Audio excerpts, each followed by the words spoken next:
Rich Dad said, real estate is wealth. Those that control the real estate control the world.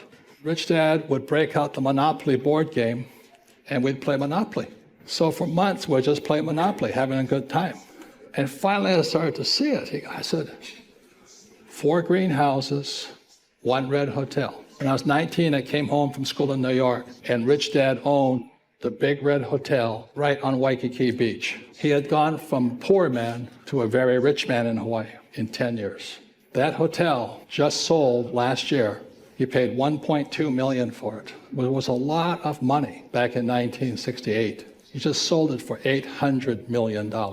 You see, the beauty about real estate is you learn to use debt to get rich. I'll give you another tip. If you're going to be rich, you have to learn to use debt. It's called other people's money.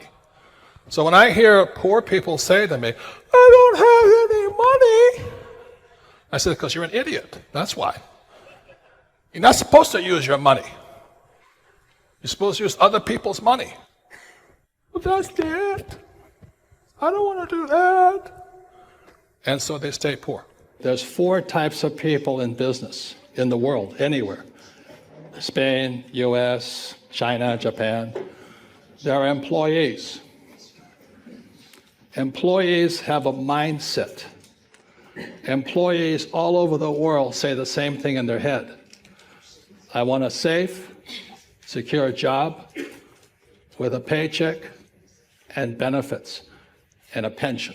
They all say the same things. Japanese, Espanol, American, Filipino. And this is small entrepreneur, small business, or a specialist like a doctor, lawyer, attorney, real estate agent, massage therapist, web designer.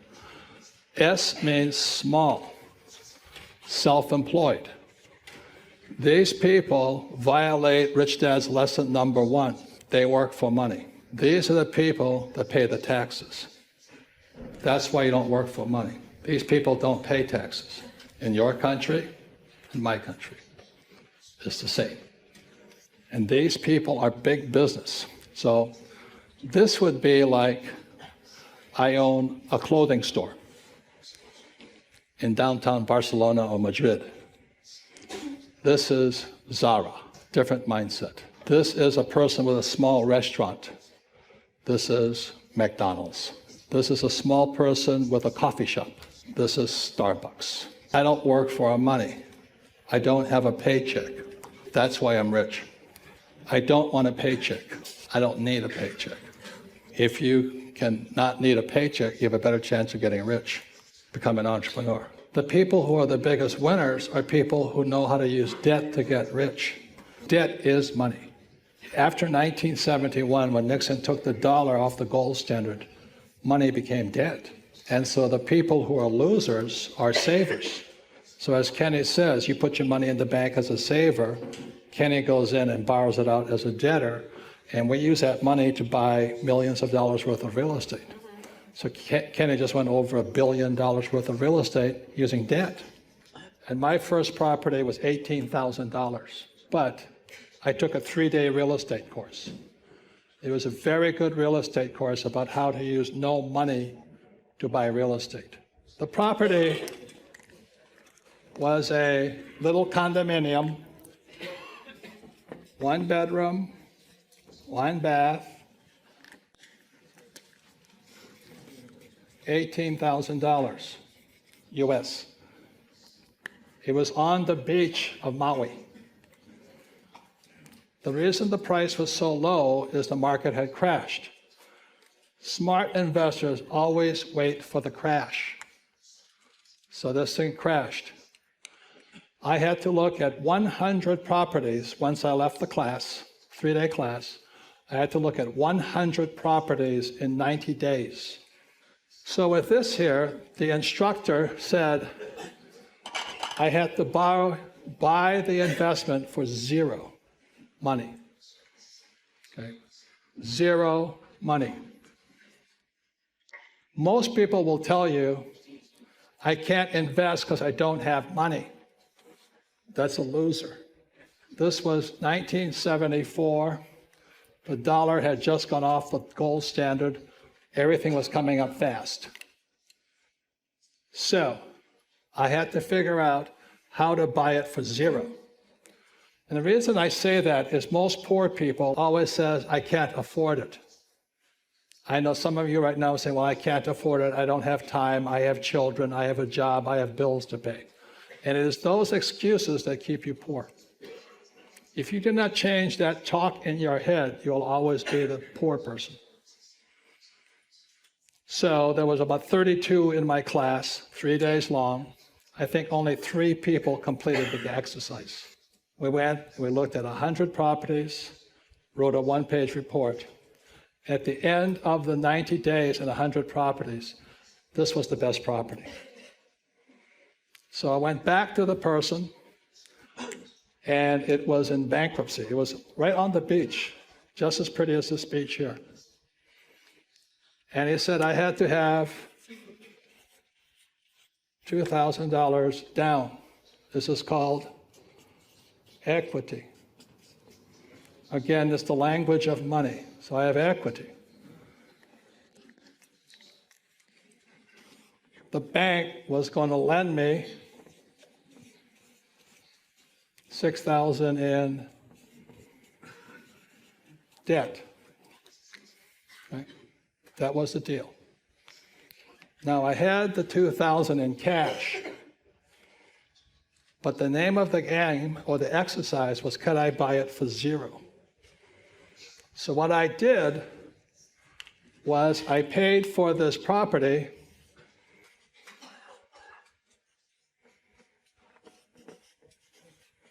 with a credit card. So now it was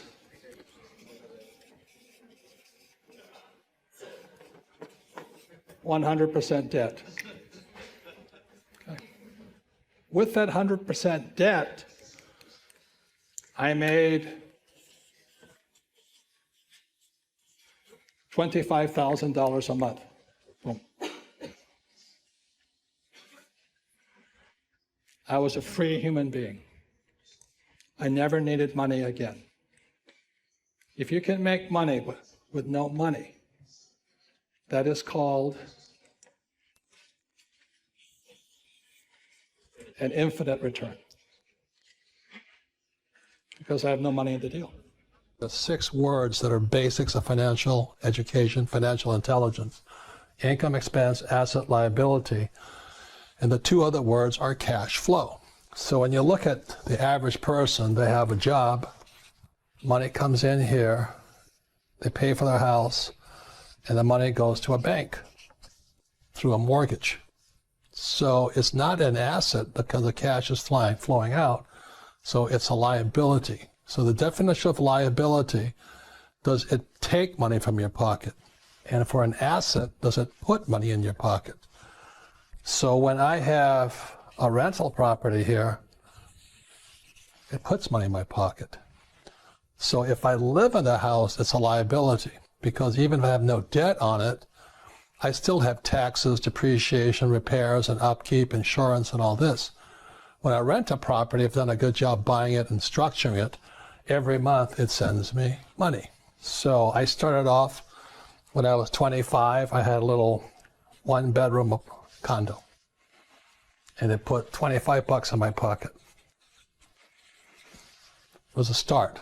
So this was good debt. You see, the debt also went out and paid, but it also put $25 in my pocket. So net, I was making money from my little house. So today, my wife and I own 6,500 of them. And every month, 6,500 houses put money in my pocket. My people who live in them love me and all this because they have a place to live. But all of this comes from debt. So we have the 100% finance here. It's all debt. So this is good debt. And what makes it good debt are the 2 most important words: cash flow. NOI means net operating income. So if you really think about it, it's just income minus expenses. That's all it is. And so it's important to know where you are financially. So a banker is going to look at your income after expenses. So that's a great way to say it. Yeah, it's really quite simple. So let's say, I'll keep the numbers simple. You have $1,000 income and you have $500 in expenses. This is a prop. Yep. So you have a $500 NOI, or net operating income. So why is that important? Well, the banker looks at that number because that's the number that they see to be able to pay back any debt you might want. Right. This is where this comes in, right? Correct. So they're going to look here and they're going to say, okay, this person has $500 in NOI, therefore we can give them a loan, say up to, say, $350, $250 or something like that. So they're not going to give you a loan for the whole amount because they don't want you to be that tight. So but what they're going to do is they're going to look at the NOI and say, how much can we loan you? So when Kenny calls me and says, I have this property, it's in horrible condition, there's no income, there's expenses all over the place, you get excited, right? A lot of people get hung up here because they don't have a financial statement, any way to go to a banker, let's say. But sometimes a banker will look at the property itself. So they'll say, this has a bad NOI on it, why would we give you money? You know what I mean? And then so that's when the financial education comes in and you say, well, this is what I plan to do with it. Correct. What Kenny is saying, I'm keeping the numbers simple. He's had income of 0. Yeah. And this is 1,000. Yeah. So you'd have a negative NOI. And the banker goes, tell me why. I can't lend on that, right? Right. Because it's a higher risk of being able to be paid back. The NOI, or the net operating income, determines the value. So what you back into it, another vehicle called the capitalization rate, or a cap rate. So it's actually, well, we're getting a little technical, but typically the cap rate or capitalization rate divided into the NOI determines the price. So that's generally how that works. But in the case that we were talking about, the value of the building with no tenant in it is way low. Is way low, and there's really no income. So it's basically whatever the structure is. So I've seen lots of situations where a vacant building, somebody might have spent $5-10 million on a building that's completely vacant. Vacant warehouses, vacant whatevers, right? Sometimes you see them get converted into clubs or whatever. Well, there's value there. Somebody spent a lot of money on it. Well, one time, somebody owns it too. It could be a bank, it could be whatever. So taking that and creating value, sticking a restaurant in it, a gym in it, a club in it, it doesn't really matter who's in it. Well, it does, because you want them to pay you, but now you're creating the income, and then that's how you create value. So in that example, let's say you buy a building for $1 million, on a block. With a tenant in it, it could be worth $3, $4, $5 million. So if it's a tenant in it, the value is up. Yeah, right. Because what you do is you put all that together, and then you can actually sell it. Got it. And so even if the NOI is negative, if you create a plan that creates value for the property and shows the increase that you're going to give the property's value, the bank will give you the loan.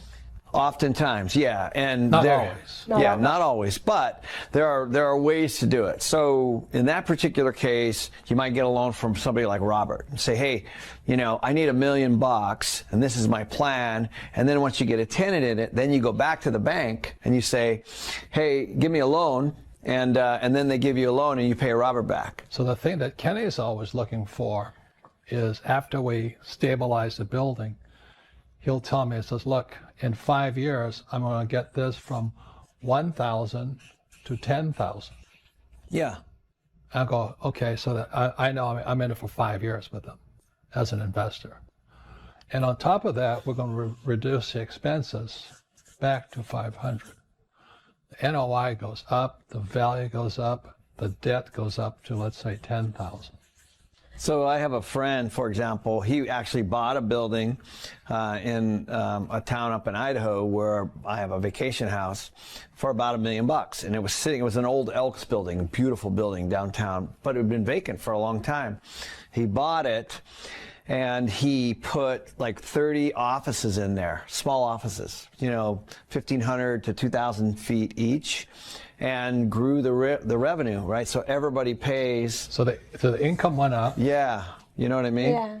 So he broke it up and then leased it up, and so he has his expenses, but now he's got 30 people paying rent, as opposed to just one big vacant building. He turned it into a pretty cool workspace, for everybody.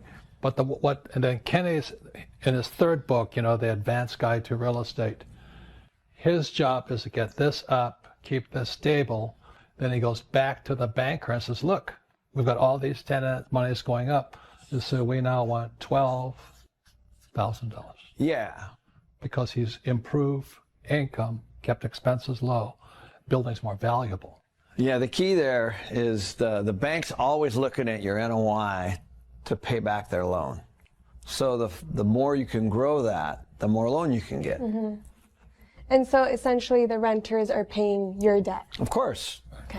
Yeah, essentially. So if that building I was referring to goes to 50% vacant, now he's in trouble. Mm-hmm. But if you can keep it full, so now you're getting into management. But regardless of that, that's how you do it. There's opportunities like this everywhere. And I know that another thing that you always mention in all your books in the ABCs of real estate investing is that property management is very important. Poor property management equals poor profits, right? And so I wanted you to kind of explain the importance of the property management. Well, essentially all property management is taking care of the property in every way. So taking care of the people that might be inside of this building, for the various things that come up from day to day, collecting the rent and paying all the expenses. That's really all it is. And so the property manager's job is to make sure the place is clean and that things are getting rented and all those things. And so the owner of the building would hire a company like that, or they can do it themselves, and basically keep the place full. So in our world, we have a property management company that we have about 300 employees. All we do is focus on these two things. How do we keep our expenses low and keep our income high? Because we're always trying to grow our NOI. So our NOI, we have a budget for, let's say, 2017 or 2018 or 2019. The goal is to grow that NOI each year. And Kenny's done such things as the way he grew the income, he put washing machines, right? In the units. There were no washing machines. And so when he put washing machines in the building, this went up, right? Yeah, so in my apartment houses, we would buy apartment houses that had washer and dryer hookups, but no machines. And so the people would walk down to the laundromat or whatever, and it was a bit of an inconvenience for the people and all that. So I said, well, let's just buy, for $650, we can buy a washer and dryer set and stick them in all there. And we did that. And so I probably bought 3,000 or 4,000 sets of washers and dryers for a lot of our properties. And so now all of a sudden we can charge $75 or $100 more in rent. And this goes up. Yeah. This doesn't go up as much. It's a win-win because they have to go spend some money anyway to go do their laundry. Now they can do it here. And for me, if I can pay back those washers and dryers in 1 year, because it's only $650 for a set, and if I can get $75 more, then all of a sudden I've got $900 to almost $1,000 more in rent. So I'm actually, it's what I call a 1 year payback on. So what Kenny does, he borrows the money here. Yeah. To put washing machines in here. Again, the tenant pays it all off, and the washing machine stays there. Right. Yeah. And I think that's a brilliant idea because I know that both of you have created incentives for the renters. So for example, if they stayed for a year, you would do certain renovations, like including the washing machine. And so every year there was another incentive, which not only increased the property's value, but also the renters paying for it, essentially. And the banker is happy. Yeah. What would you guys respond to the critics who say that real estate is a slow lane approach to getting rich? That's fine with me. I can't think of another. I mean, I think it's really super simple. Wow, real estate is very slow and very dumb. Every month we get cash flow. Yeah, I like that. I like, we're not banking on something going up. This is called creating value. We're not parking our money in something and hoping it goes up. This is very strategic. Perfect. So everybody's got their point of view. Most people want to get rich quick. That's why they never get rich. Yeah, this is not that. Yeah, this is financial education. This is smart. This is having your banker be your partner. Yeah, and these are long-term assets, by the way. This is a business. This is like managing a business. We would not sell these. So unlike the stock market or something, we're not trying to time things. We're trying to generate cash flow here and then move to the next one. Okay, perfect. So can I give you one last thing? Because those guys always upset me. So what Kenny does, he increases this, fixes this, and then when this goes up, he gives my money back. So I might give Kenny $1 million for 5 years, let's say. He increases this, decreases this. The bank says, oh, your NOI is up. So he puts all this money in there. I get my $1 million back. I still own the property. I still have the cash flow going in. So all you guys who want to get rich quick, it's called an infinite return, right? Yeah, and it's tax-free. It's tax-free. The reason it's tax-free is because when we use debt to pay back debt, it's debt, so it's owed. So when Robert gets his money back, it's actually tax-free. Yeah, let me say I lend Kenny, this is pretty common numbers. I lend him $1 million. He fixes all this. The bank gives him $3 million. I get my $1 million back. Right. And that is tax-free. I get it back. Right. And I still own the building with Kenny. So yeah, so to your question, you got to wonder why if you can invest $1 million and get it back tax-free and still have lots of cash flow,